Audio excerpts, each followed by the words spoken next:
ကျွန်တော်နာမည်ကတော့ဦးမျိုးကြီးဖြစ်ပါတယ်ကျွန်တော်ကဒဂုံစီးပွားရေးလုပ်ငန်းစုရဲ့ဥက္ကဋ္ဌတစ်ယောက်ဖြစ်ပါတယ်ဒဂုံစီးပွားရေးလုပ်ငန်းစုဆိုတာကတော့ကျွန်တော်တို့သိတဲ့အတိုင်းပဲဒဂုံဆောက်လုပ်ရေးကုမ္ပဏီ DK Construction Company နဲ့ Amazing Jupiter Trading Company Mr. Yangon Manufacturing Company ဆိုပြီးတော့ကုမ္ပဏီ၄ခုကိုစုစည်းညီညာစွာနဲ့တည်ထောင်ထားတဲ့ဒဂုံစီးပွားရေးလုပ်ငန်းစုဖြစ်ပါတယ်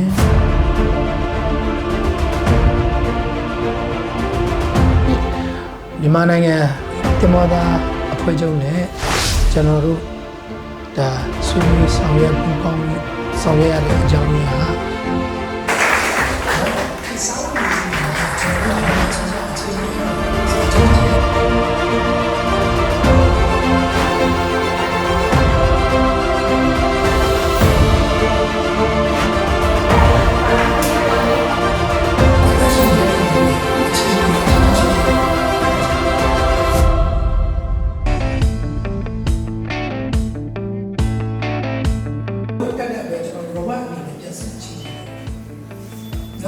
ဈေးနဲ့ရောင်းတာ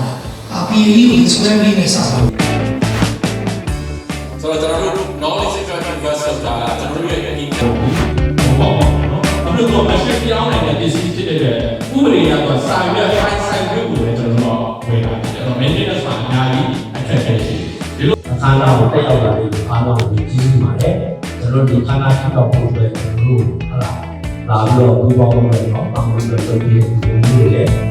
ဒီပါတဲ့အတွက်အရန်ချိုးအနာတင်အများကြီးရှိတယ်ပေါ့နော်ကျွန်တော်က 2% ဆိုတော့လူကြီးမျိုးကြတော့ကျွန်တော်တို့က30ခံစားခွင့်ပေးပါတယ်ဒါဆိုလူကြီးမျိုးဟုတ်ကဲ့ကျွန်တော်လည်းဒဂုံကိုကျေးဇူးတင်ပါတယ်အဲ့တော့ဒဂုံရဲ့ project တွေကိုလည်းလူချင်းတို့အနေနဲ့ရင်းနှီးမြှုပ်နှံဖို့အတွက်လေ့လာနေပါတယ်